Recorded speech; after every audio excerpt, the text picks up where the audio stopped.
یا علی مدد اعوذ باللہ من الشیطان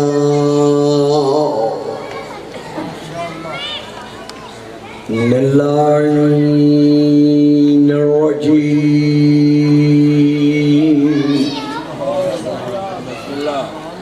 بسم اللہ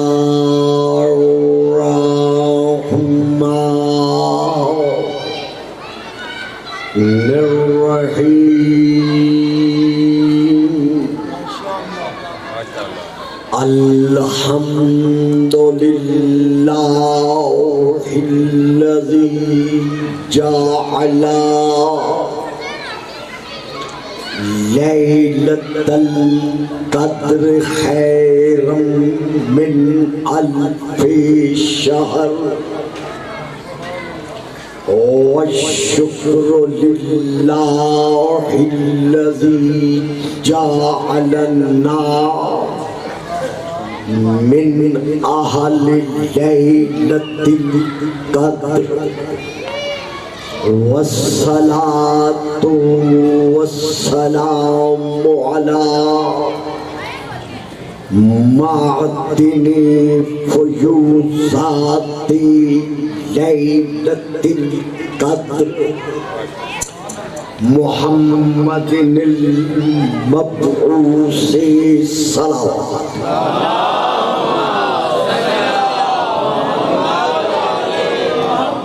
قبل لیلۃ القدر وعلى جواہر الل ما ظہر فی لیلۃ القدر ثم الصلاة علی آلہ الذین محال کتاب اللہ المنزل فی لیلۃ القدر بل ہم کتاب اللہ الناطق المنزل فی لیلۃ القدر وعلی شیعتہم الذین اوراقوا کتاب اللہ الذی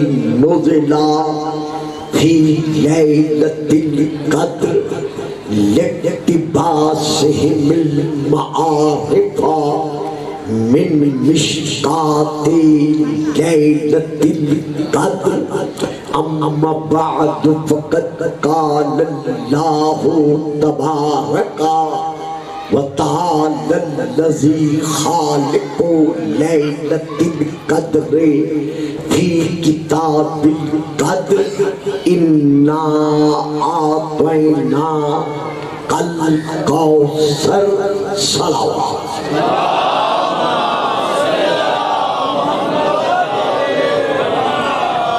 محترم مکرم بھائی غضنفر صاحب نے گلہ کیا ہے کہ سال گزشتہ آپ کی تقریر اس قدر ثقیل تھی کہ اکثر حضرات سمجھنے سے قاصر رہے.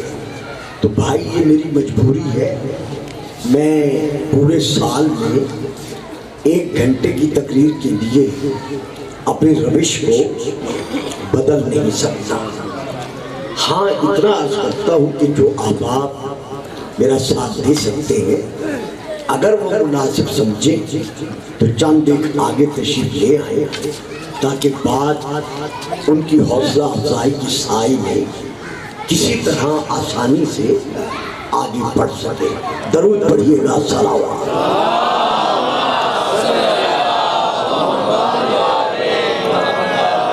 نعرہ تکبیر. سردی واقعی بہت زیادہ ہے لیکن جذبہ ایمانی ہر شے پہ غالب رہتا ہے. نعرہ تکبیر، نعرہ رسالت، نعرہ رسالت، نعرہ حیدری، نعرہ حیدری، حسینیت حسینیت یزیدیت یزیدیت باوت بلند صلوات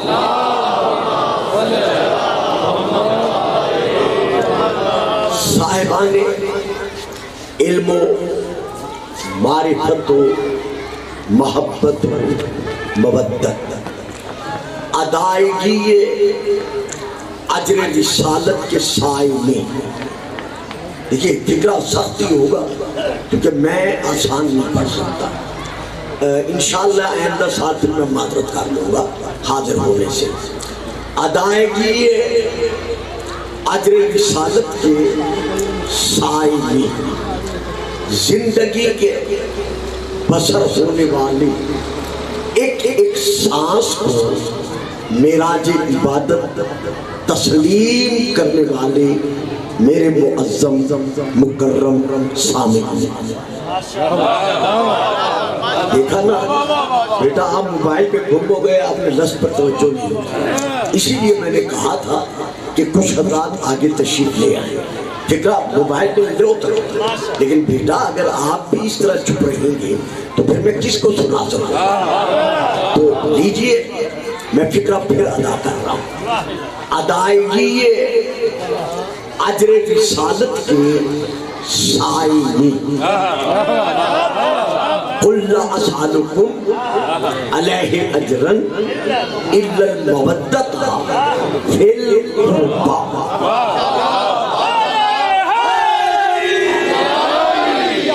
اس آیت کا ترجمہ اسی لفظ میں ادا کر کے آگے بڑھ رہا ہوں ادائیگی اجر رسالت کے سائے میں زندگی کے بسر ہونے والے ایک ایک سانس کو معراج عبادت تسلیم کرنے والے میرے معظم مکرم سامعین پھر آپ جو کر رہے ہیں بھئی جب تک رسول کو اجر رسالت نہیں دو گے عبادت کہاں رہے گی بیٹا بیٹا کو سائن کو ہو جاؤ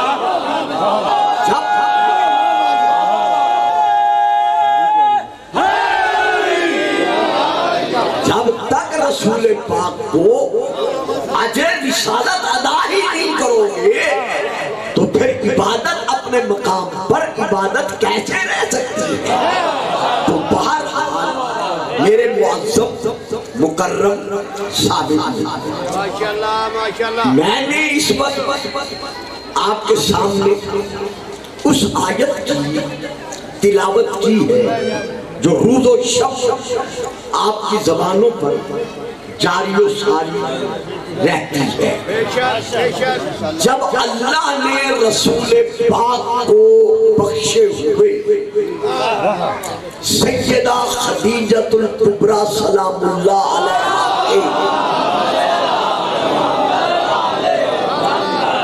ظرف مبارکہ سے دیے ہوئے ام المومنین حضرت بی بی سیدہ خدیجہ الکبریٰ سلام اللہ علیہا کے ظرف مبارکہ سے دیے ہوئے جب اللہ نے رسول کو بخشے ہوئے شہزادے عالم بچپن میں واپس لے لیے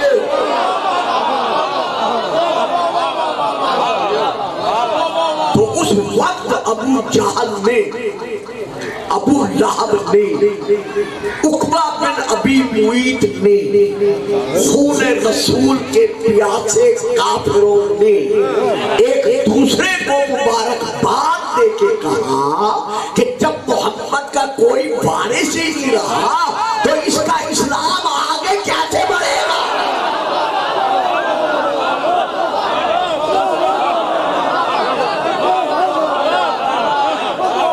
سمجھ میں آئی صاحبہ اچھا درود پڑھے صلوات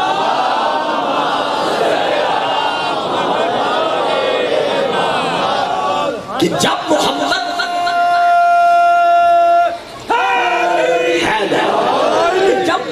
کا کوئی بیٹا ہی نہیں رہا کوئی وارث ہی نہیں رہا تو جس دین اسلام کو لے کر یہ آگے بڑھ رہا ہے، جب بارش ہی نہیں ہے تو اس کا یہ دین اسلام آگے بڑھے گا کیسے؟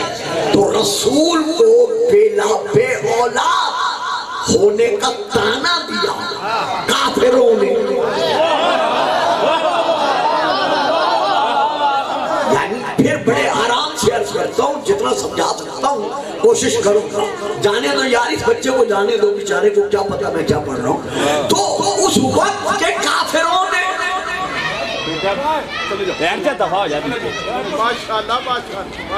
درود پڑھے.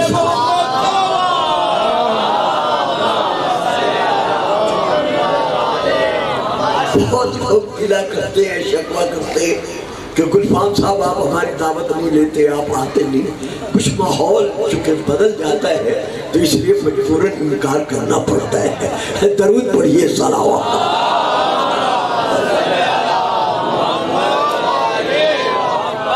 رسول پاک کے شہزادوں کے اٹھائے جانے پر آپ کو بے اولاد ہونے کا تانا دیا ابو جہل نے، ابو لہب. تفسیر کبیر علامہ فخر الدین رازی کی اس میں بھی درج ہے، تفسیر آلوسی اس میں بھی درج ہے، تفسیر روح المعانی اس میں بھی درج ہے، تفسیر ابن کثیر اس میں بھی درج ہے، مولانا مودودی کی تفسیر تفہیم القرآن اس میں بھی درج ہے، پیر کرم شاہ صاحب آپ پھیرا شریف کی تفسیر اس میں بھی درج ہے، اور باقی بھی اہل سنت بزرگ بھائیوں کی تفسیروں میں یہ درج ہے کہ جب رسول کے دونوں شہزادے یا تینوں شہزادے اٹھا دیے گئے تو رسول کو بے اولاد ہونے کا تانا اس وقت کے کافروں نے دیا. تو آپ کفار کو یہ کہنے کا حق حاصل ہے کہ جو آج رسول کو بے اولاد سمجھ رہا ہے ماننا پڑے گا وہ کل کا کافر تھا. گیا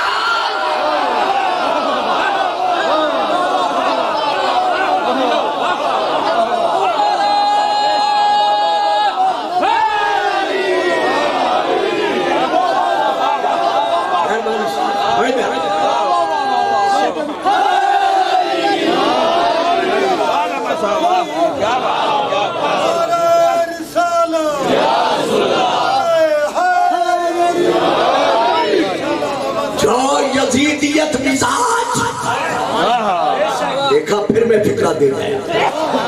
جو یزیدیت مزاج، جو یزیدیت دماغ آج حسنین شریفین کریمین نیرین شمسین قمرین تو اولاد رسول نہیں مانتا اور بربنا کہتا ہے کہ اولاد کا سلسلہ بیٹوں سے چلتا ہے، کبھی بیٹی سے نہیں چلتا.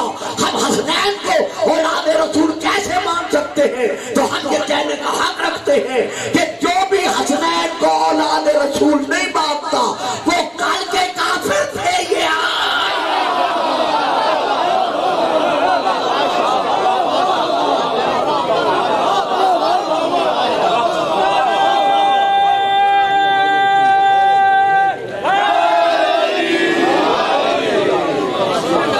جب کافروں نے اظہار مسرت کیا، اظہار خوشی کیا اور ایک دوسرے کو مبارکباد دیتے ہوئے کہا کہ محمد کا جب وارث کوئی نہیں ہے تو اس کا دین آگے کیسے بڑھے گا. تو اب اللہ نے یعنی جواب دینا تھا رسول نے. میری بات ذرا سنیں، میں بڑے آرام سے پڑھوں گا کیونکہ بھائی نے کہا ہے اور سارا سال پہریہ ٹاؤن میں یہ میری ہر فرمائش کو پورا کرتے رہتے ہیں، تو میں بھی آج ان کے حکم کو پورا کروں گا. درود پڑھیے گا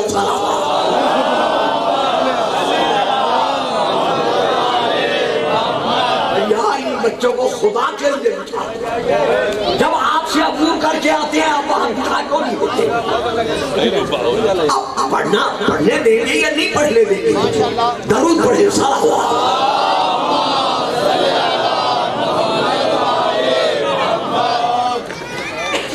جب کافروں نے رسول کو یہ تانا دیا تو جواب تو رسول دے دینا کہ اللہ رحیم ہے، کریم ہے، ستار ہے، غفار ہے، وہی دینے والا ہے، میں مانگوں گا وہ دے دے گا، وہ تو دیتا ہی میرے ارادے تھے۔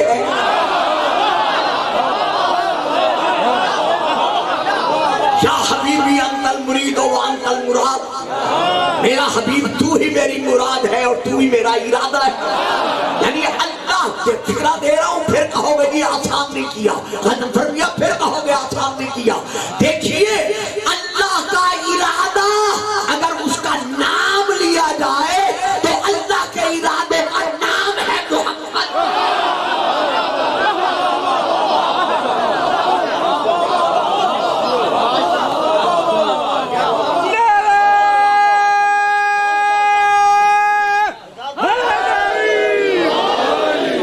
ہماری مکتب تشیع کی یعنی شیعہ حضرات کی تفسیروں میں سے ایک بہت بڑی تفسیر ہے جس کا نام ہے تفسیر صافی، عربی میں ہے، اس کا تو خیر اب فارسی میں بھی ترجمہ ہو گیا، شاید اردو میں ہو گیا ہوگا، بہرحال عربی میں ہے۔ اس کی جلد نمبر 5 میں ہے کہ جب امام ابن امام حضرت امام موسیٰ کاظم علیہ السلام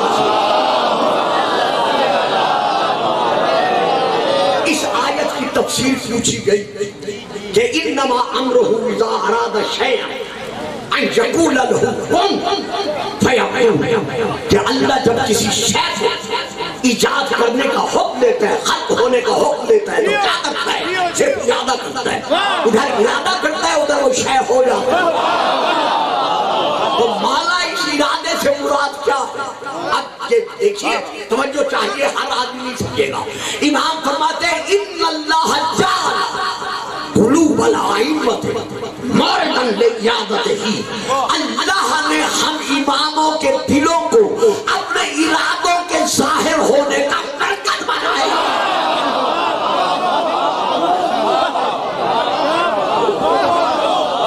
ارادہ وہاں ہوتا ہے، جاری یہاں سے ہوتا ہے۔ کب محمد نے چاند سے کہا تھا کہ تو ٹکڑے ہو جاؤ، ادھر ارادہ کیا اور ادھر اس نے شک ہو کے بتا دیا کہ ان کے ارادے کا دوسرا نام تقدیر ہے۔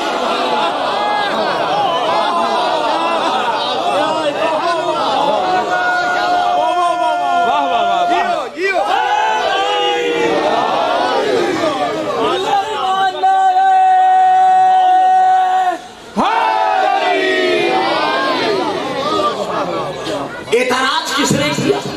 کافروں نے۔ جواب کس نے دینا تھا؟ رسول پر، رسول نے، لیکن نہیں، جواب اس نے دیا جس کا رسول تھا۔ اللہ فرمایا میرے حبیب، میرے محبوب، اِنَّا أَعْطَيْنَا،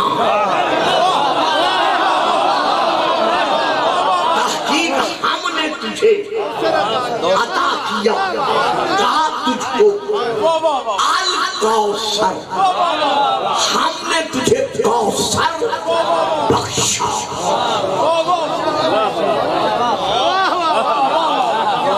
تانا وہ کیا دے رہے تھے کہ یہ بے اولاد ہے، اللہ کیا فرما رہا ہے کہ ہم نے تجھے کوثر بخشا۔ اگر مراد لوگے اس سے سلسبیل یا کوثر جو جنت میں نہر ہے تو تانا تو دے رہے بے اولاد ہونے کا۔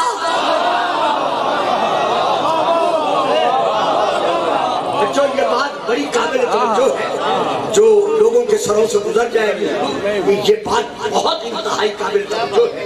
تانا مل رہا ہے یہ بے اولاد ہے، اللہ جواب دے رہا ہے ہم نے تجھے کوثر بخشا۔ اگر کہو گے کوثر سے مراد وہ سلسبیل ہے جو جنت میں ہے تو انہوں نے کب کہا تھا کہ تو جنت کا مالک نہیں ہے؟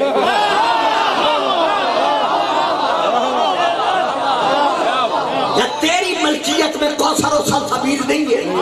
وہ تو کوثر و سلسبیل کو جانتے ہی نہیں تھے۔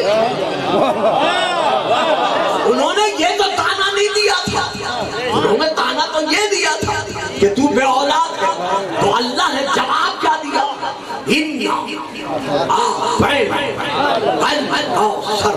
فصل لربک وانحر، ان شانئک هو الابتر، میں اللہ اعلان کر رہا ہوں بے اولاد تو نہیں رہے گا۔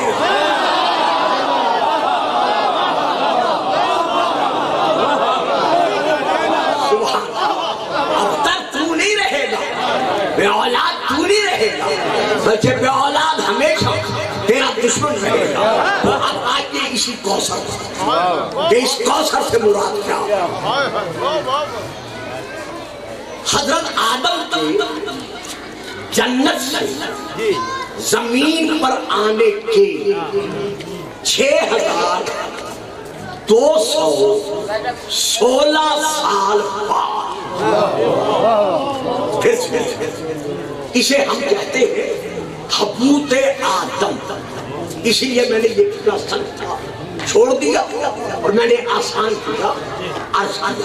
جناب آدم علیہ السلام کے جنت سے، ہاں وہ جنت عزیلے یا جنت سماعت، یہ علماء کے درمیان ایک بات ہے، اس کا یہ موقع نہیں۔ جنت سے حضرت آدم کے سینے زمین پر خلیفۃ الارض ہونے کے سبب قدم زن ہونے کے بعد، یعنی آنے کے بعد 6216 سال بعد 20 جمادی الثانی،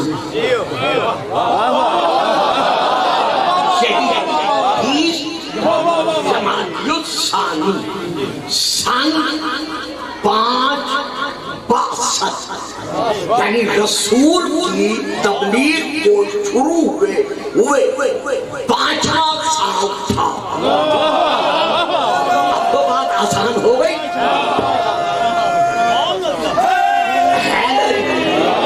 جو جی بات سمجھ میں آ گئی ہے، آسان ہو گئی ہے نا بات۔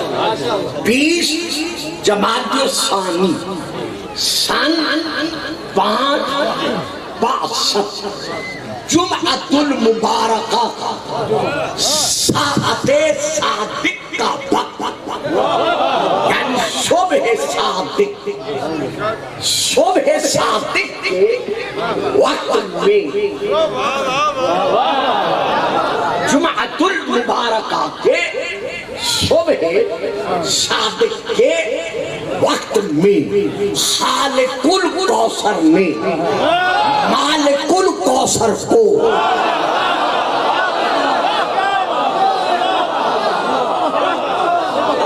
جو لے سکتے ہو میری بات کو، اور بیٹا گم ہی ہو گیا موبائل، اور پتر تیروں کرایہ دے رہے کہ مالے یار تھے اس غریب کے شانے پر گر کر تو سارا بوجھ اس پہ ڈال رہا۔ درود پڑھیں صلوات۔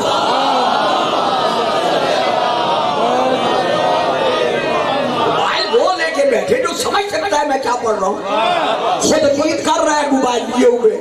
درود پڑھیں صلوات۔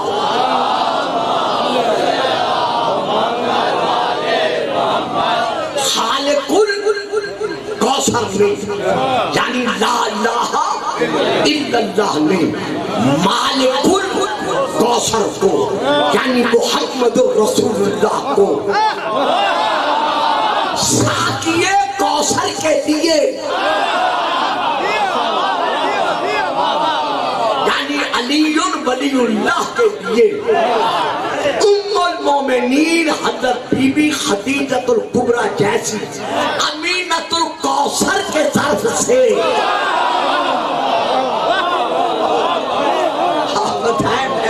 کہاں سے مجمع لیا، یعنی جناب بی بی ام المومنین خدیجۃ الکبریٰ جیسی امینۃ الکوثر کے وسیلے سے، طرف سے، یعنی ان کے واسطے سے اللہ نے محمد کو وجود کوثر یعنی فاطمہ کا وجود بخشا۔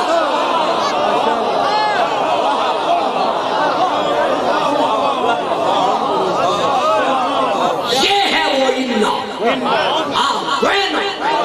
الکوثر کہ میرے حبیب ہم نے تجھے وجود کوثر بخشا۔ ہے جائیے ملفان صاحب، آپ نے لفاظی کے ساتھ اپنے مجمع میں سے کچھ لوگوں سے داد تو لے لیکن کیسے تسلیم کرے کہ اس کوثر سے مراد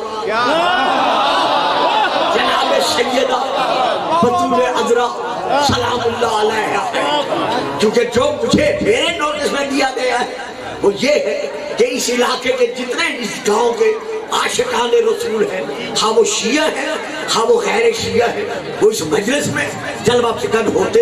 تو لیجئے میں حوالہ دے رہا ہوں. تفسیر کا نام ہے تفسیر کبیر، حضرت علامہ فخر الدین رازی، جلد نمبر ہے 32 عربی میں وہاں سے لے کے پڑھ رہا ہوں. جو ہمارے اہل سنت بھائیوں کے بہت بڑے مفسرین میں سے ایک مفسر گزرے ہیں، یہ ان کی تفسیر ہے جس سے میں پڑھ رہا ہوں. وہ اتنا آقوین کل کوثر کے تحت پورا اوپر ایک انہوں نے تفسیر میں جز دیا یعنی لائن دی ہے، پھر دوسرے نمبر پر دوسرا ذکر کیا ہے، تیسرے نمبر پر لکھتے ہیں القول الثالث یعنی کوثر سے مراد کیا ہے. تو تیسرا قول یہ ہے الکوثر اولادہ، قالوا لأن بیٹا تمہاری توجہ نہیں گئی، میں چہرہ بیٹا جان لیتا ہوں تو میرے پوتوں کے برابر بھی کر دو. میری تو زندگی گزر گئی ہے چہروں کو پڑھتے پڑھتے. درود پڑھیں سلام.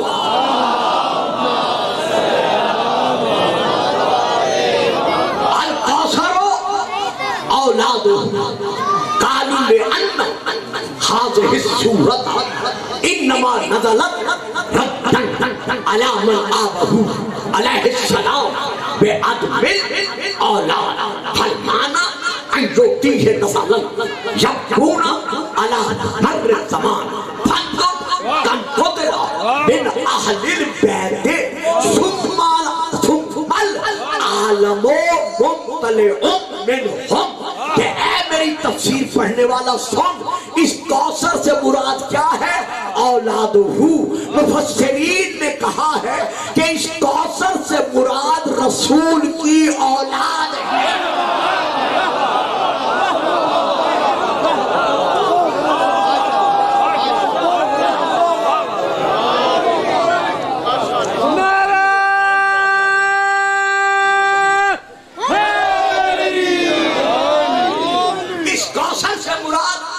رسول کی اولاد ہے. قالوا لأن هذه السورة انما نزلت ردا على من آبه علیہ السلام بعدم الاولاد. کہا گیا ہے کہ یہ سورہ اس لیے نازل ہوا ہے کہ جن لوگوں نے رسول کو بے اولاد ہونے کا طعنہ دیا تھا اللہ نے ان کے رد میں ان کے جواب میں اس سورۃ الکوثر کو نازل کیا. تو اب اس کے بعد لکھتے ہیں میری تفسیر پڑھنے والا ذرا تو غور کر فانظر کم قتل من اہل البیت کہ اہل بیت رسول میں سے کتنی اہل بیت ہے جو وصال رسول سے لے کر اس وقت تک قتل کی جا چکی ہے، شہید کی جا چکی ہے. قتل کرنے والے سوچتے رہے کہ ہم قتل کر کے ان کو مٹا دیں گے، لیکن ثم العالم مطلع منهم. اب بھی تو دیکھ کہ پوری کائنات اولاد رسول سے چھلک رہی ہے.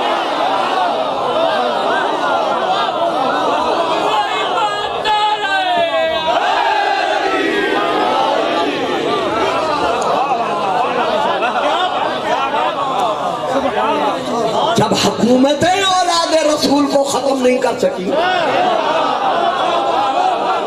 میں فکرہ دے گیا آپ سردی کی وجہ سے چپ کر گئے. جب بڑی بڑی حکومتیں جن کا نام سن کر رجت لڑک جاتی تھی جب اولاد رسول کو ختم نہیں کر سکی تو آج جدیدیت کے نبخان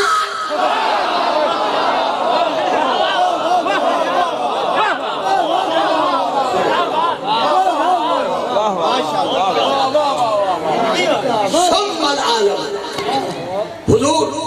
چونکہ میرا انداز خطابت یہی ہے، میں آپ کے خاموش ہونے پر گلہ نہیں کرتا کیونکہ ہر علاقے کا ایک اپنا ماحول ہوتا ہے کہ وہ بات لیتے ہیں لیکن اس بات کو وہ آہ اور واہ میں ضائع کرنا نہیں چاہتے. تو لہذا مجھے اس پر آپ سے کوئی گلہ نہیں ہے. ہمارا ایک انداز ہے اس لیے ہم داد مانگتے ہیں ورنہ کوئی ضروری نہیں ہوتی. تو یہاں پر میں ایک اور حوالہ دوں. یہ آپ کا پورا گاؤں ہے. جتنے یہاں کے مساجد کے اہل سنت خطیب ہیں میری تقریر کے بعد مجھ سے حوالہ سن اپنے اپنے مسجد کے خطیب کے پاس جائیں جا کر کہیں کہ آج گلفام صاحب منبر سے یہ حوالہ دے کر گئے آپ ہمیں بتائیں یہ حوالہ صحیح ہے. میں اپنے حوالے کا ضامن حضرت علامہ مودودی صاحب ان کی تفسیر کا نام ہے تفہیم القرآن جلد نمبر 6 لاہور کی چھپی ہوئی اِنَّا شَانِئَکَ هُوَ الْأَبْتَرِ کی تفسیر میں وہ لکھتے ہیں کہ تم دنیا کے جس کونوں میں چلے جاؤ کسی کی اولاد ملے یا نہ ملے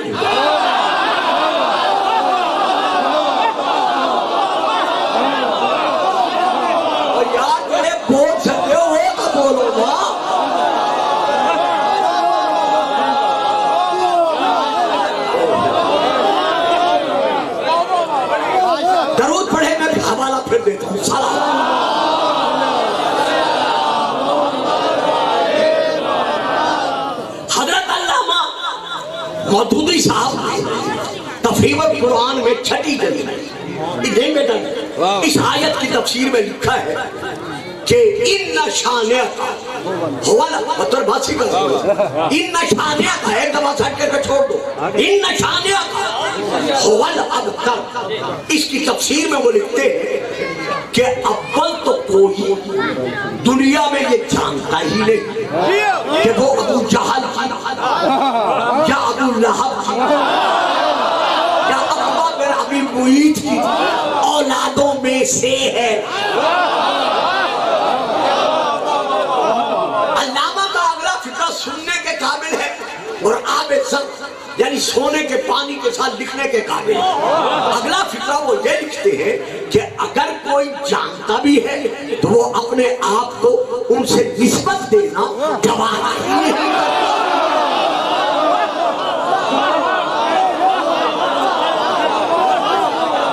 اور پھر اس کے بعد لکھتے ہیں کہ پوری دنیا کی جس کونے میں مرضی میں آئے تم چلے جاؤ دنیا پوری کسی اور کی اولاد ملے یا نہ ملے لیکن اولاد علی و بطول جو اولاد رسول کہواتی ہے دنیا کے جس کونے میں چلے جاؤ کوئی نہ کوئی ایسا شخص تمہیں ضرور ملے گا جو کہے گا میں حسنی ہوں میں حسینی ہوں میں زیدی ہوں میں قادمی ہوں میں رضوی ہوں میں نقلی ہوں.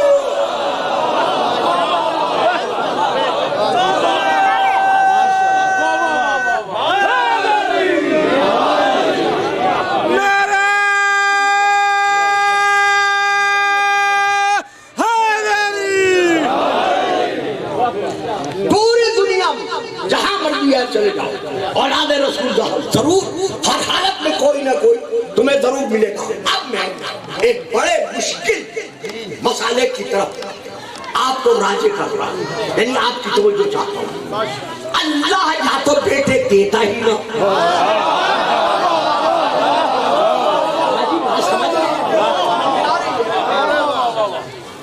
میں پنجابی نہیں پڑھ سکتا میری مجبوری ہے ورنہ میں پنجابی لیکن میں پڑھ ہی نہیں سکتا تو کیسے پڑھوں جب ہم ممبر پر اسے نہیں بٹھا سکتے جو نہیں بیٹھ سکتا تو جو میں نہیں کر سکتا وہ میں کیسے کر سکتا تو ہر آسان کر سکتا. اللہ یا تو رسول کو بیٹے دیتا ہی نہ جب دے دیے تھے تو پھر لیے کیوں لیتا ہی نہ. عظمت فاطمہ کو منوانے کی خاطر اے پتر بیٹا سمجھ آ رہی ہے میری بات سیدھا ہو کے بیٹھ، سیدھا ہو کے بیٹھ، جیسے مجلس میں بیٹھتے ہیں۔ اللہ یا تو رسول کو بیٹے دیتا ہی نہ، اور اگر دیے تھے تو پھر کیوں نے لیے واپس آنے؟ اللہ نے دے کے واپس اس لیے لیے کہ دیکھو میں فاطمہ کی خاطر اصول فطرت بدل رہا ہوں۔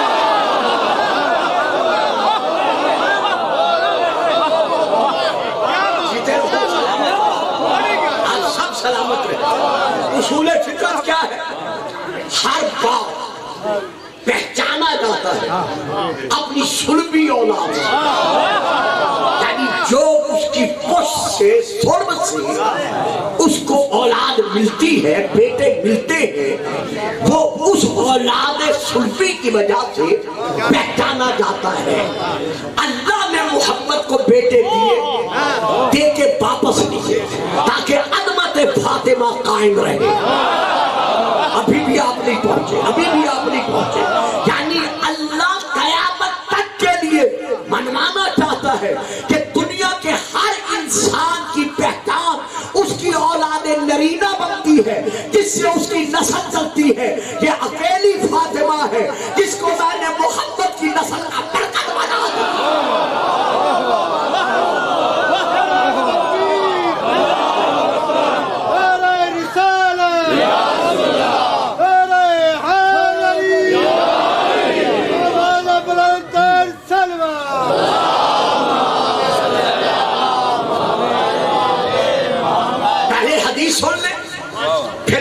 کرتا ہوں، یہ ہے کتاب کا نام۔ موبائل آپ لے کے بیٹھے ہوئے، میں حدیث پڑھ رہا ہوں، کتاب کا نام ہے، کتاب کا نام ہے الصواعق المحرقہ، حضرت علامہ ابن حجر مکی کی لکھی ہوئی، مطبوعہ بیروت لبنان۔ آپ گھبرا تو نہیں رہے اس سے، پھر نہ کہنا کہ ملفان صاحب مشکل پڑ گئے، تو اس میں رسول کی یہ حدیث درج ہے، ان اللہ جعل ذریۃ لکل نبی فی صلبہ، اللہ نے ہر نبی کی اولاد کا سلسلہ اس کے پشت میں رکھا ہے، اس کے صلب میں رکھا ہے۔ وجعل ذریۃ فی صلب علی بن ابی طالب، کچھ حصہ لکھ کر انہوں نے حدیث کو روک دیا ہے، لیکن جناب المبدد میں اور باقی کتب اہل سنت میں یہ پوری حدیث موجود ہے کہ جس میں یہ لکھا ہوا ہے کہ رسول پاک نے فرمایا کہ اللہ نے ہر انسان ہر نبی کی اولاد کا سلسلہ، ذریت کا سلسلہ اس کی اولاد نرینہ سے رکھا ہے، فی صلب اس کے صلب سے رکھا ہے، وجعل ذریۃ فی صلب علی بن ابی طالب، لیکن میری اولاد کا سلسلہ اللہ نے پشت علی میں رکھا ہے۔ لیکن کیسے رکھا ہے، کیسے رکھا ہے؟ وَلَا اتصال لذریۃ النبی بعلی الا من جہت فاطمہ، علی کی ساری اولاد مجھ محمد کی اولاد نہیں ہے، بلکہ جو فاطمہ کے وسیلے سے علی کو اولاد ملے گی وہ آج بھی میری اولاد ہے، کل بھی۔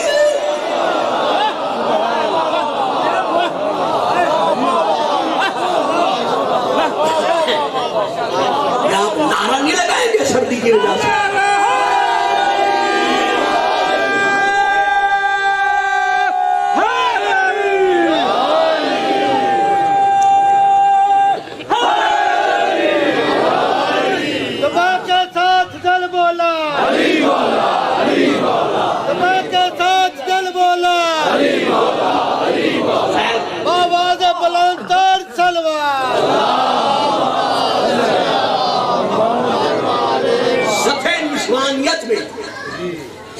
یعنی عورتوں کی سب بی بی مریم کو چھوڑ کر باقی ہر خاتون میں 3 نقشے اور 3 کمال ہیں۔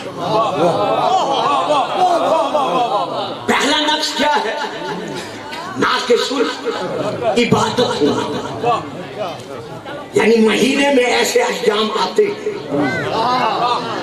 جن میں اس کی عبادت پایہ تکمیل تک نہیں پہنچ سکتی، تو پہلا نقص ناقص عبادت ہونا۔ دوسرا نقص ناقص العقل ہونا، یہی وجہ ہے گواہی میں اکیلی عورت کافی نہیں، اس کے ساتھ ایک اور حصے کی ضرورت ہے۔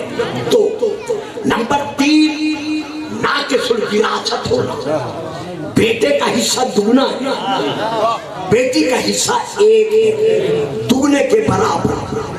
اللہ نے رسول کو بیٹے دیے، لے کے واپس لے دیے، کیوں؟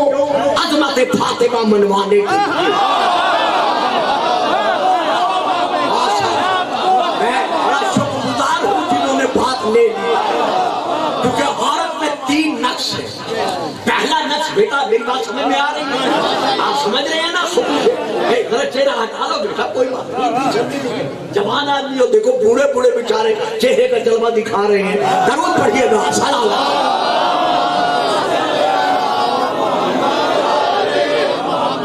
پہلا نقص مستور کے لیے، عورت کے لیے ناقص العقل۔ اب جناب فاطمہ کون ہے؟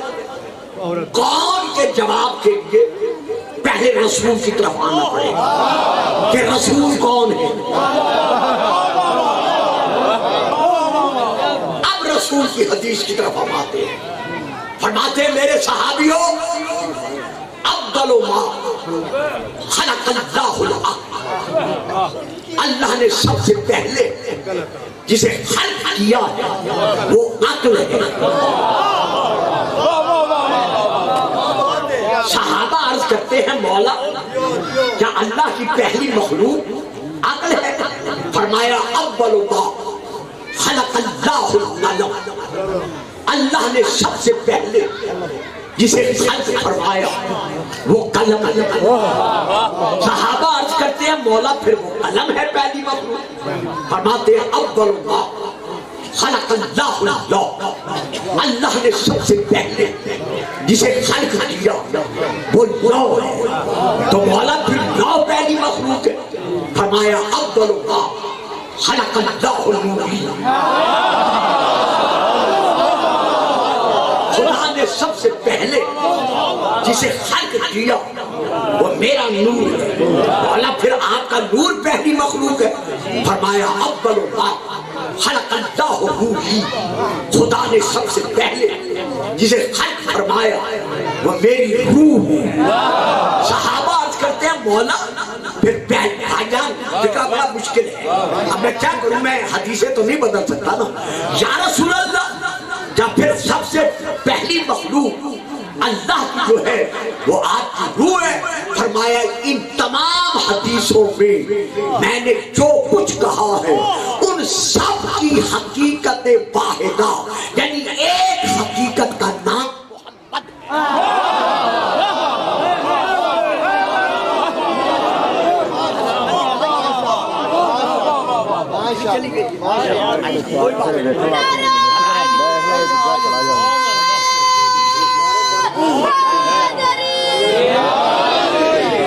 مولا وہ پھر آپ نے یہ جو کچھ فرمایا ہے تو پھر پہلی مخلوق آپ کی روح ہے، فرمایا ان تمام حقیقتوں کا میں نے بیان کی ہے، ان کا مرکزی نقطہ ذات محمد ہے، عقل بھی محمد ہے، روح بھی محمد ہے، راہ بھی محمد ہے، علم بھی محمد ہے،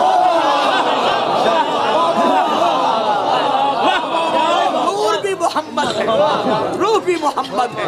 اب آئیے سب سے پہلے عقل پر رسول پاک نے سیدہ بطول کو اپنے ہاتھوں پر لیا، لے کر رسول پاک فرماتے ہیں من عرف حاضری فقد عرفہا، جو اس کی معرفت رکھتا ہے وہ تو رکھتا ہی ہے۔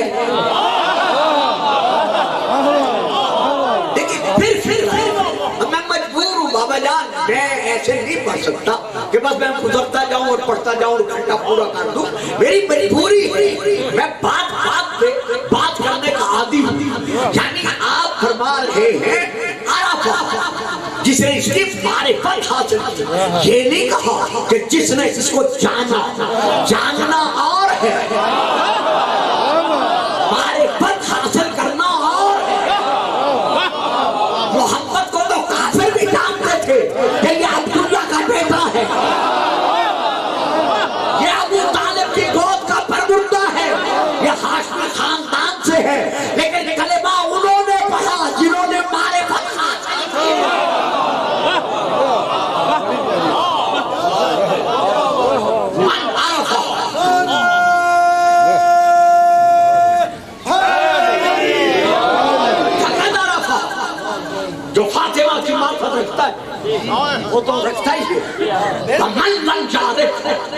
جو اس کی معرفت نہیں رکھتا وہ سن لے حاضہی فاطمہ بنت محمد، یہ فاطمہ عام فرد کی بیٹی نہیں بلکہ بنت محمد۔ اب محمد کون ہے؟ عقل کل۔ بات ہی ختم ہو گئی، آپ پھر بھی چپ کر گئے۔ محمد کی ذات کیا ہے؟ شادی بڑی دیر سے آپ آئے ہیں۔ محمد کی ذات کیا ہے؟ اکبر ما خلق اللہ العقل، عقل کل۔ تو اب فاطمہ کیا بنی؟ فاطمہ تو بضعۃ منی، عقل کل کا جز۔ اللہ نے فاطمہ کو عقل کل کا جز بنا کر منوا دیا کہ فاطمہ ناقص العقل نہیں۔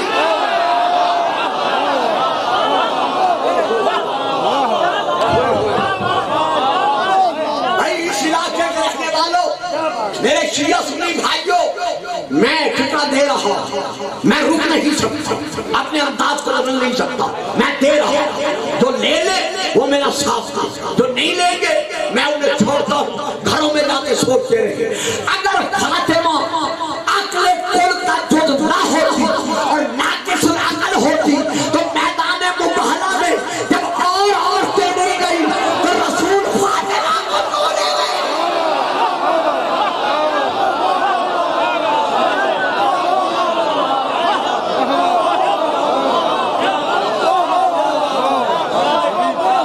یار دھکا دھکا نعرہ ہی لگا دو۔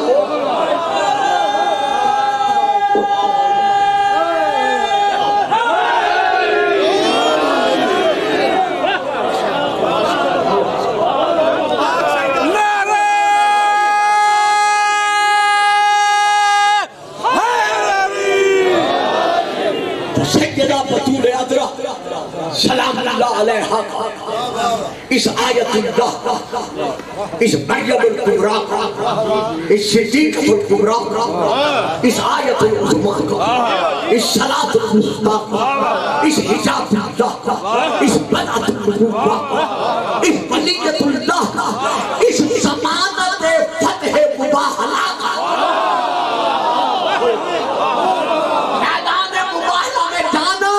اس بات کی دلیل ہے کہ فاطمہ ناقص عبادت ہے۔ آئیے سیدہ پر پوچھئے اپنے علماء سے۔ حضرت علامہ سائنس چشتی نے اہل سنت کے بہت بڑے علامہ فیصل آباد کے گزرے، انہوں نے سیدہ کی شان میں جو کتاب لکھی ہے اس میں وہ لکھ کر گئے ہیں کہ ادھر بی بی نے حسن کو جلوہ فکن فرمایا، ادھر نماز ادا کر کے بتا دیا کہ بطول ہونا اور بات ہے، بطول عذرا ہونا۔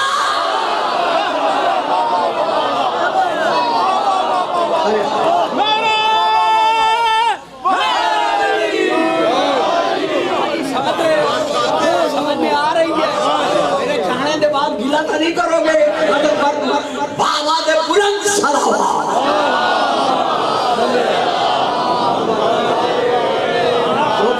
سمجھ آ رہی ہے؟ جس نے سیدہ کا مقام نہیں سمجھا، سبحان اللہ۔ صاحب یہ پورا کو ڈال اٹھ کے بھی بولے تو دال تھوڑی ہے۔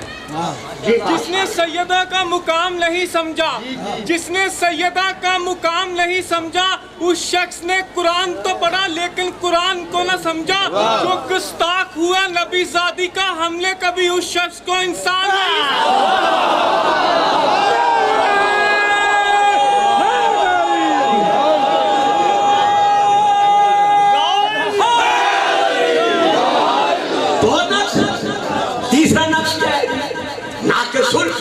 وراثت ہونا۔ جو ماں کی گودیوں سے علماء اہل سنت کا یا علماء اہل شیعہ کا خطاب سنتے چلے آ رہے ہیں، گلفام ان کو دعوت فکر دیتا ہے کہ آپ نے اپنے دماغ کو اپنے ذہن سے پروان میں لاؤ۔ میں صرف ایک فکرہ دے رہا ہوں، پھر میں آگے بڑھ کے ابھی خالی کرتا ہوں۔ جی آدم سنتے درود پڑھیں سلام۔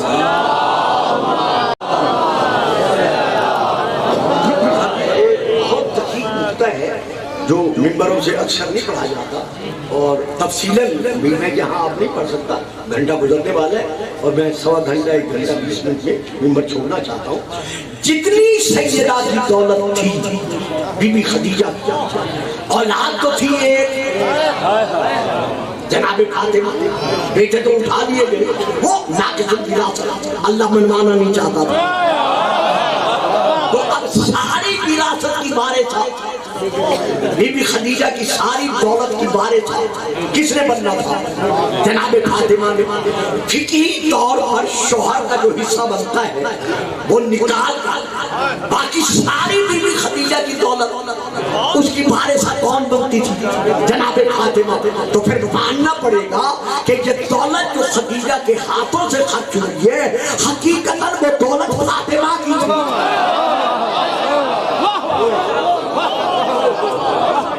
اب بتائیے شان فاطمہ کیا ہے، اب بتائیے مقام فاطمہ کیا ہے؟ تو جناب فاطمہ نہ ناقص العقل، نہ ناقص العبادت اور نہ ناقص الوراثت، کیونکہ اگر بھائی رہ جاتے تو وراثت میں تقسیم ہونا تھا، سیدہ کو ناقص الوراثت ماننا پڑتا، اللہ نے اسی لیے بیٹے دے کر اٹھا دیے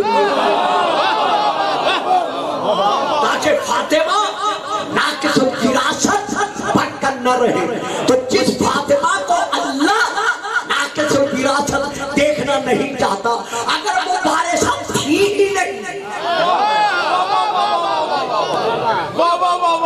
واہ جی واہ جی، ساری رات میں پڑھتا رہا، صبح کو پوچھا چلا آپ نے پڑھائی کیا ہے، پورا گھنٹہ میں نے اسی پہ لگا لیا اور سارا مجمع چپ کر رہے ہیں سفارش بیٹے کے۔ اور بھئی اللہ نے محمد کے بیٹے اس لیے اٹھا لیے کہ فاطمہ ناقص الوراثت بن کر نہ رہے، اگر فاطمہ محمد کی وراثت کی وارثہ ہی نہیں تھی تو پھر اللہ نے بیٹے دے کے اٹھا۔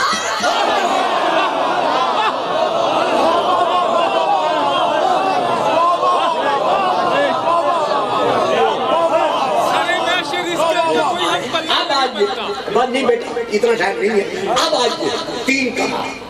نمبر ایک باقی کمالوں کو چھوڑ کر، نمبر ایک مستور کا بیٹی ہونا، نمبر دو مستور کا بیوی ہونا، نمبر تین مستور کا ماں ہونا۔ جناب حقہ کو بی بی فاطمہ کے مقابلہ میں نہیں جا سکتے، اس لیے کہ وہ بیوی ہے، بچوں کی ماں ہے، لیکن کسی کی بیٹی نہیں، لہذا ان کی زندگی کا ایک پہلو مکمل نہیں ہے، تشریح تکمیل ہے کہ وہ بیٹی نہیں ہے۔ اب آگے بڑھو، خود بی بی مریم کو جناب فاطمہ مقابلہ میں نہیں لا سکتا، کیوں؟ اس لیے کہ بی بی مریم آپ سب کو پتہ ہے بیٹی ہے، ماں ہے، بیوی نہیں ہے۔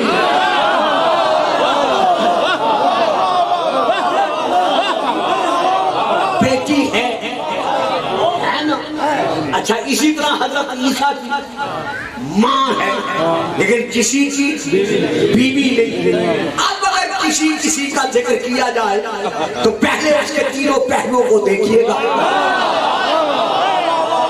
کہ اگر بیٹی بھی ہے، بیوی ہے، ماں ہے، چلو سب کو چھوڑ، فاطمہ واحد وہ مستور ہے جو ہر پہلو کے اعتبار سے کاملہ ہے۔ بیٹی ہے تو ایسی بیٹی ہے کہ حضرت بی بی عائشہ رضی اللہ تعالیٰ عنہ ہو جاتی ہماری ماں۔ کتاب کا نام سنن الکبریٰ، کتاب کا نام طب شریف، کتاب کا نام اور بہت ساری کتابیں جناب المبدل کہ جیسے جناب فاطمہ آتی تھی قامت علیہا، فاطمہ کو دیکھ کر محمد کھڑا ہو جاتا تھا، یہ ہے بیٹی ہونا۔ اب آ جائے بیوی ہونا تو کائنات کا علی اپنے خطبے میں ارشاد فرما رہا ہے کہ یہ میں علی ہوں کہ اللہ نے مجھے فاطمہ کی شکل میں ایک نعمت بخشی ہے، یہ ہے بیوی ہونا۔ اب آجو ماں ہونے پر الحسن والحسین سیدہ شباب اہل جنہ، ہر ایک کی جنت حسنین کے قدموں میں اور حسنین کی جنت فاطمہ کے قدموں میں۔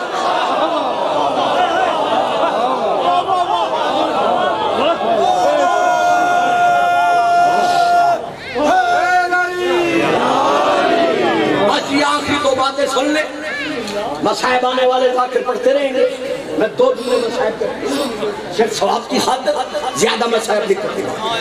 علامہ توصیف صاحب, یہ بچے جانتے ہیں جو سوشل میڈیا پر نظر رکھتے ہیں, باقی بزرگ نہیں جانتے. جی توصیف الرحمان, بڑی مہربانی. انہوں نے بیرون ملک بیٹھ کر اس فیس بک کے ذریعے سے ہمارے شیعوں پر, ذاکروں پر, خطیبوں پر بہت بڑا الزام لگایا ہے.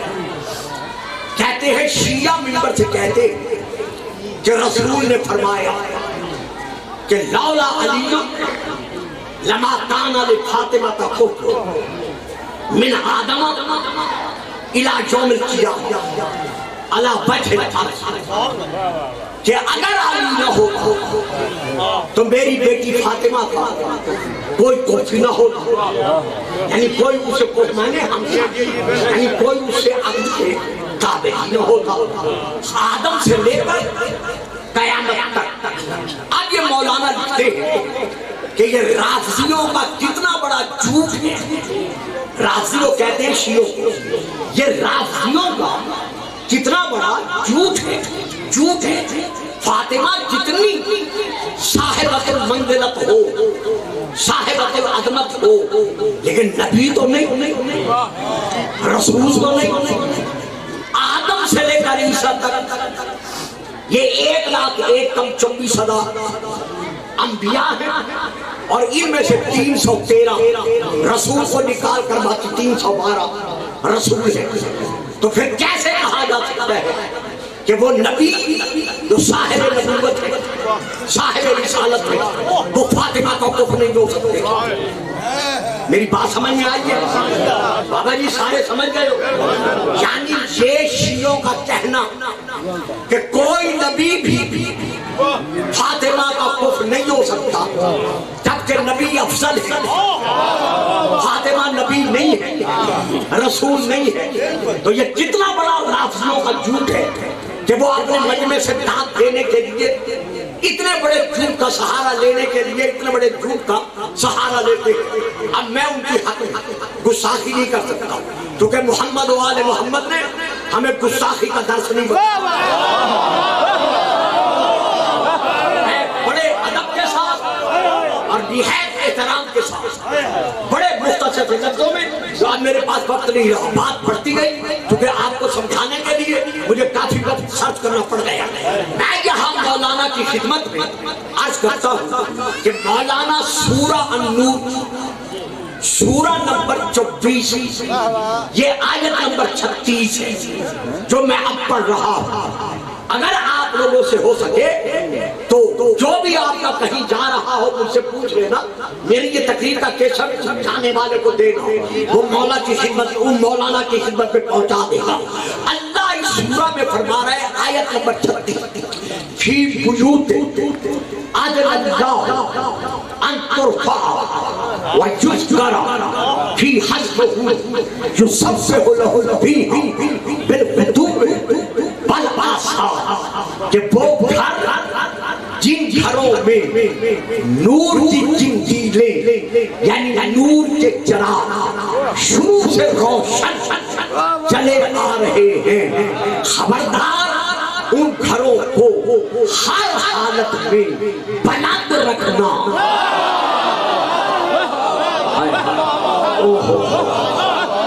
ان گھروں کو ہر حالت میں بلند رکھنا, یعنی جانی کے بعد فکر میرا ہے, یعنی ان گھروں کو گرانا نہیں. پھر آگے ہے یہ وہ گھر ہے جن میں صبح و شام اللہ کے ذکر کی تسبیح اور اللہ کی پاکیزگی کا ذکر جاری و ساری رہتا ہے.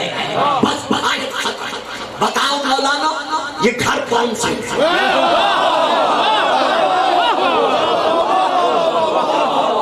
آپ نے دعویٰ کیا ہے نا کہ آدم سے لے کر عیسیٰ تک یہ نبی بی بی فاطمہ سے افضل ہے. ٹھیک ہے, میں آپ کو کچھ نہیں کہتا, میں قرآن پڑھتا ہوں اور میں نے آیت پڑھی.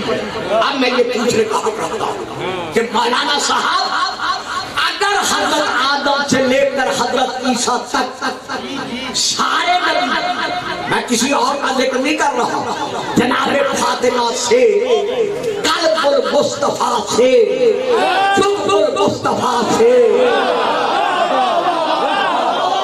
اگر یہ افضل ہیں تو پھر مجھے بتاؤ یہ گھر کون سے؟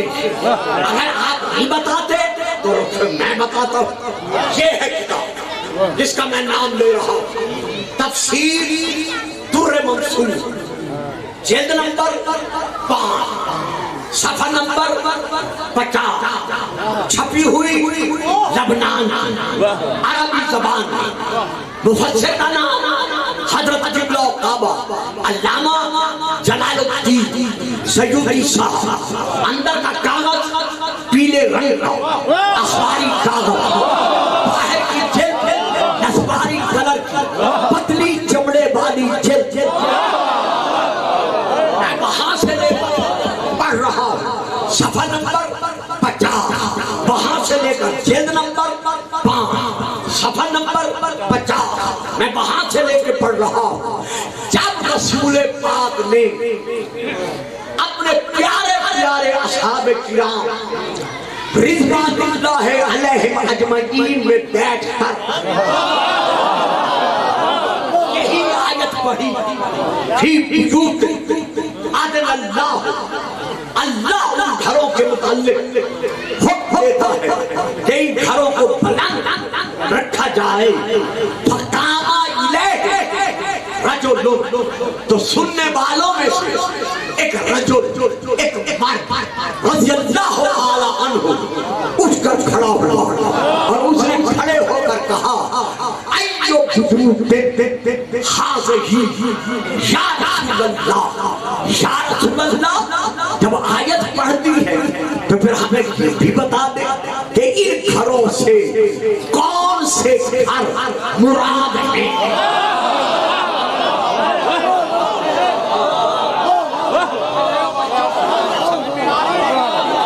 ان گھروں سے پورا بابا جی سمجھ رہے ہیں نا، ان گھروں سے پورا کون سے گھر ہیں؟ فقال النبی صلی اللہ علیہ وسلم، رسول پاک نے اس صحابی کی طرف دیکھا، جواب دیتے ہوئے ارشاد فرمایا، بیوت الانبیاء، ان گھروں سے مراد نبیوں کے گھر ہیں جن کو گرانا نہیں۔ جواب دے چکے تھے، فقام الیہ ابو بکر رضی اللہ تعالی عنہ۔ اس جواب کے بعد حضرت ابو بکر رضی اللہ تعالی عنہ جیسی عظیم تاریخی شخصیت اٹھ کر کھڑی ہو گئی اور رسول پاک کی طرف دیکھ کر کہا، حاصل بیت منہا لے بیت علی و فاطمہ، علی و فاطمہ کے گھر کی طرف حضرت ابو بکر رضی اللہ تعالی عنہ نے اشارہ کر کے کہا کہ یا رسول اللہ، کیا یہ گھر بھی علی و فاطمہ کا گھر بھی نبیوں کے گھروں میں شامل ہے؟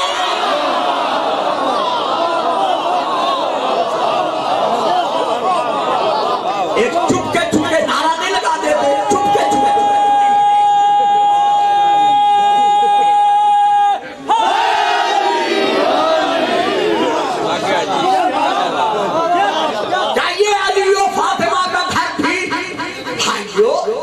کافر کہنے سے پہلے، ہمیں بدعتی کہنے سے پہلے صدقہ اللہ، رسول اللہ، رسول سے گھرانے کا، ان کے پیاروں کا پہلے ہمیں سنو تو صحیح، سننے کے بعد فیصلہ کرو کہ ہم پڑھتے کیا ہیں۔ کتابیں آپ کی ہیں، سناتے ہم ہیں، اور فتوے بھی پھر ہم پہ لگتے ہیں۔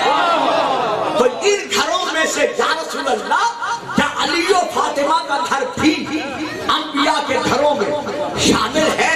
اور تسی انصاف نہ کریں دوستو، پورے مدینے میں صرف یہی گھر تو نہیں تھا۔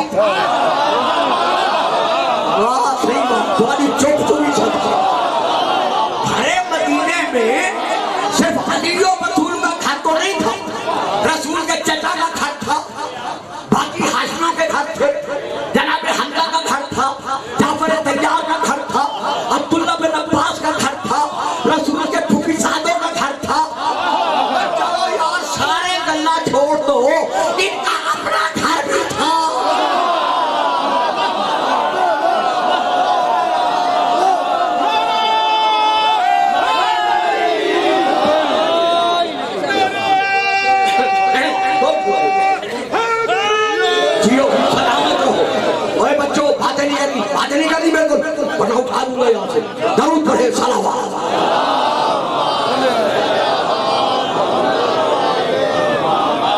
لیکن انہوں نے کسی اور گھر کی طرف اشارہ نہیں کیا بلکہ علی و بطول کے گھر کی طرف اشارہ کر کے کہا بس 2 گھنٹ بیٹا زیادہ نہیں کہ کیا یہ گھر بس رکھ دو یہیں پر رکھ دو.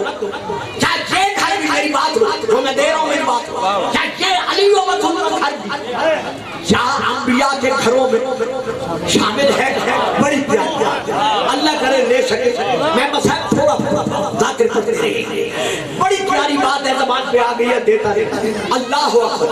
حضرت ابو بکر رضی اللہ تعالی عنہ کا قیامت تک کے لیے ہم مسلمانوں پر احسان ہے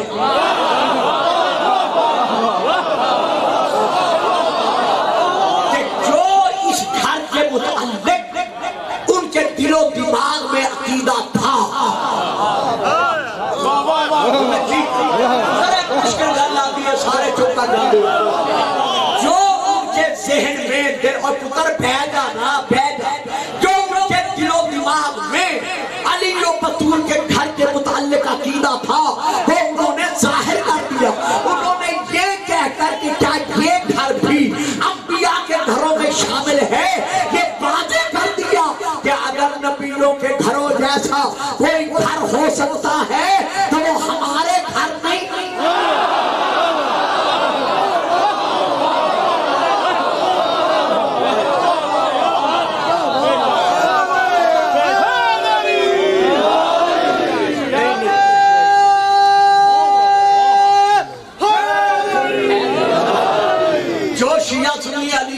لینا عبادت سمجھتے ہیں وہ مل سے نعرہ لگا دے اور جو اپنی مرضی پہ رہنا چاہتے ہیں گلفام انہیں کچھ نہیں ماشاءاللہ جزاک اللہ. آپ سب جزاکم اللہ سلامتی. تو اب رسول کا سنے جواب تفسیر در منصور جلد نمبر 5 صفحہ نمبر 50. جواب کیا ہے موبائل بیٹا بعد میں دیکھنا پہلے میری طرف دیکھو. 20,000 کا مجمع ہوتا ہے محرم میں جو وہاں سنتے ہیں انہیں پتہ ہے اور میری ہر سامنے پہ نظر ہوتی ہے. تو یہاں جو بات دے رہا ہوں بیٹا ساری تقریر بھول جانا میری یہ بات نہ بھولا جو میں آخر میں دے رہا ہوں. جب انہوں نے سوال کیا کہ یا رسول اللہ کیا علی و بطول کا گھر بھی انبیاء کے گھروں میں شامل ہے؟ قال رسول اللہ صلی اللہ علیہ وسلم. وہاں چونکہ آلہ ہی نہیں ہے اس لیے میں نے آلہ ہی نہیں پڑھا کہ رسول پاک نے فرمایا نام یعنی ہاں نام کہنے کے بعد فرماتے ہیں من من من من من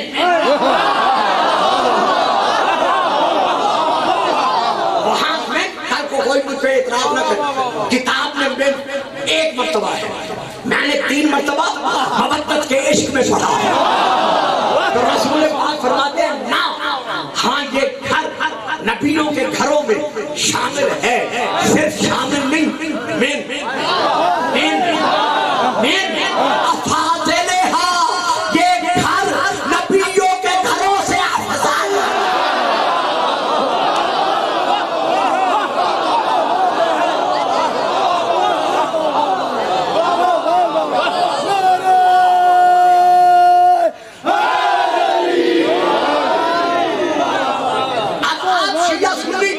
جتنے میرے بزرگ میرے بھائی واجب القدر واجب التعظیم واجب التسلیم یہاں تشریف فرما ہے. میں کسی کے جذبات سے کھیلنے نہیں آتا. میں کسی کو رنجیدہ خاطر کرنے کے لیے تقریر نہیں کرتا. میں چاہتا ہوں فاصلے مٹے تفریق ختم ہو. ہم شیعہ سنی بھائی ایک بن کر ایک جگہ بیٹھ کر رسول اور رسول کے گھرانے کا اور رسول کے پیاروں کا ذکر مل کر سنے تو میری بات لے. میں آج کا فضائل اسی بات پہ ختم کر رہا ہوں. رسول نے کیا فرمایا کہ یہ گھر نبیوں کے گھروں سے افضل ہے اور تم سارے جانتے ہو گھر افضل نہیں ہوتا.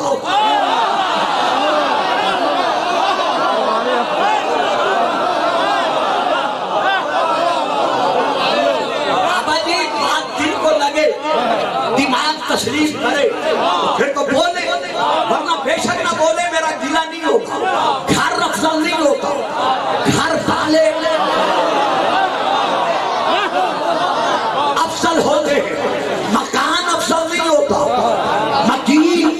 مکان والے افضل ہوتے ہیں. اور ایک اور جگہ دے رہے ہیں, بیت افضل نہیں ہوتا, ہمیشہ اہل البیت.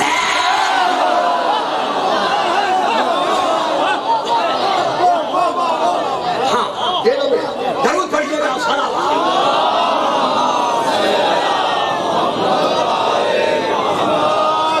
بیت افضل نہیں ہوتا, ہمیشہ اہل البیت افضل ہوتے ہیں.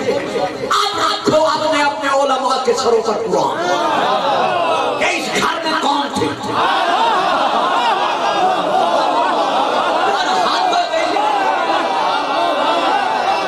یعنی یقین جانے جس عشق کے سائے میں میں پڑھ رہا ہوں, یہ مجھے پتا ہے کہ میں کس طرح آسان کر کے پڑھ رہا ہوں. جن دلوں میں رسول اور علی کا عشق ہے, مل کے پیارے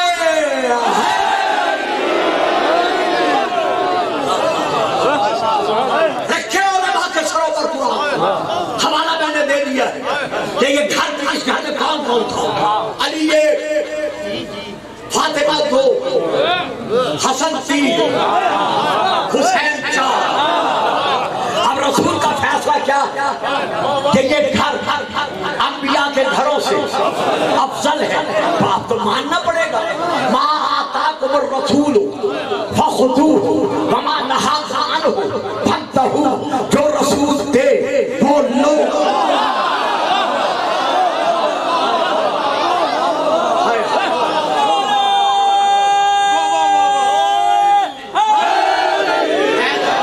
جس سے رسول روکے اسے رک جاؤ. وَمَن يَعْصِ اللَّهَ وَرَسُولَهُ فَقَدْ ضَلَّ ضَلَالًا مُبِينًا.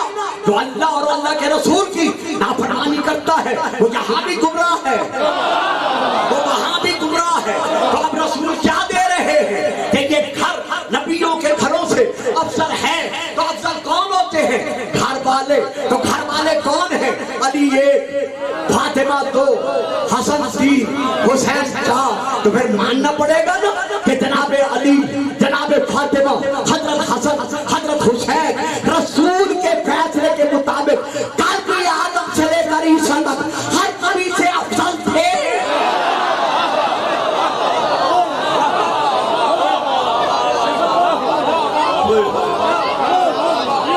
اور آج بھی افضل ہے. جی شیعہ کافر ہے.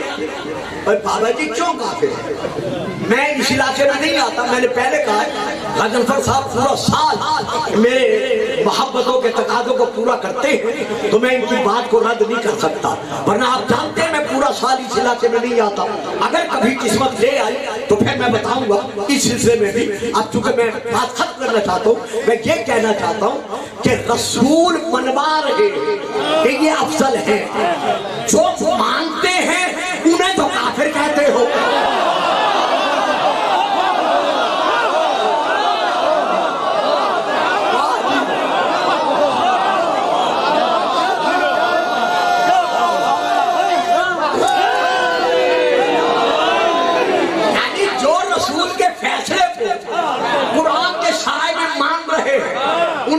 یہ کافر ہیں کہ یہ علی کو نبیوں سے افضل مانتے ہیں. اور جو منوا رہا ہے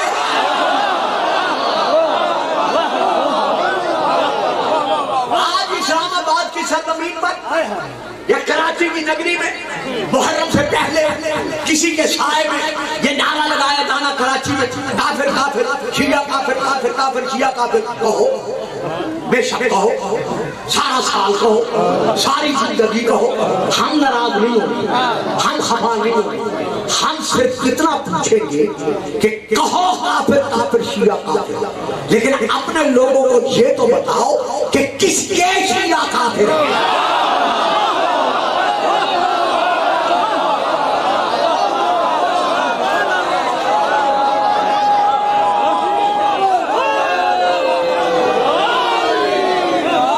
اسی طرح نعرہ لگاؤ گے جیسے اب لگایا.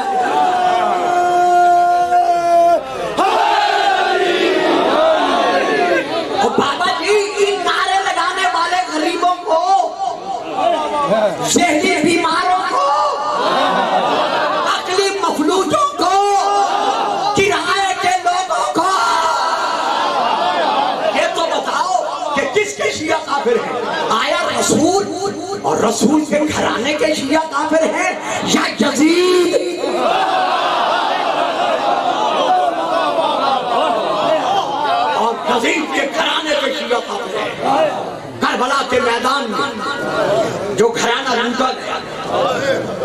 جسے تحت دیکھ کیا گیا،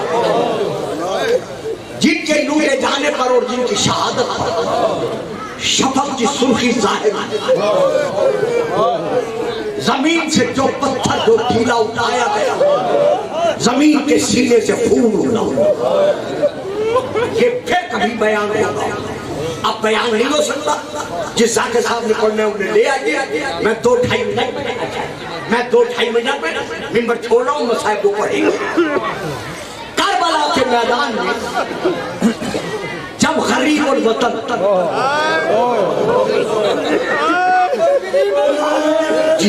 جیتے رہو بابا جی،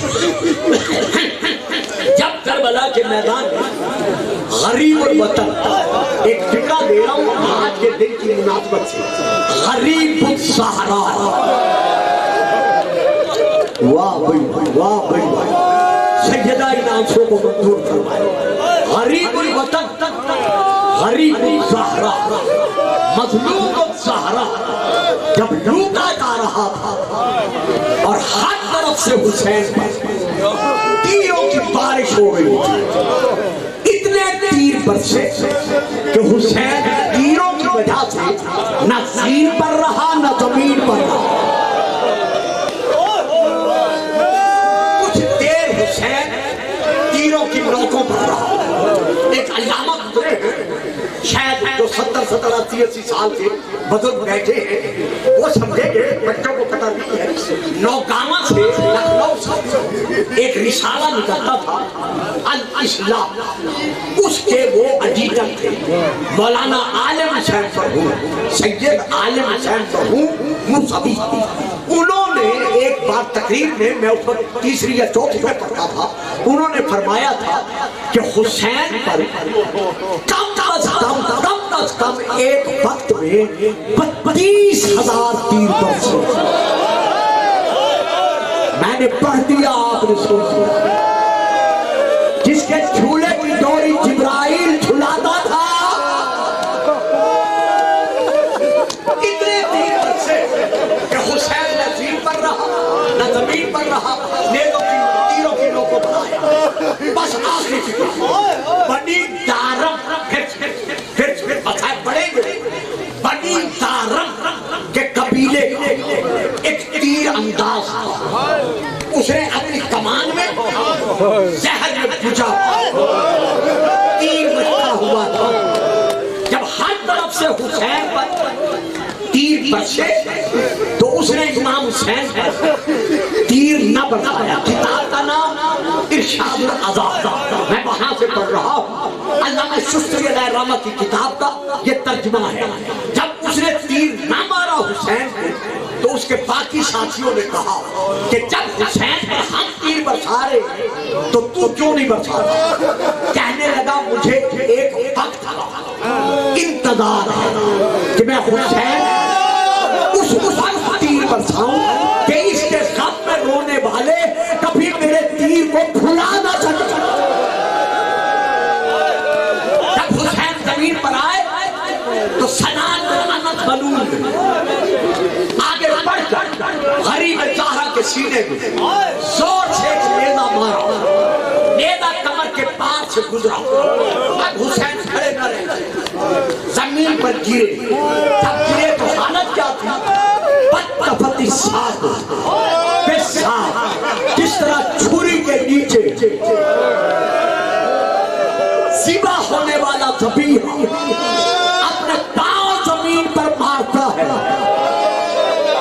اسی طرح رسول کے بیٹے نے اپنے پاؤں زمین پر مارے۔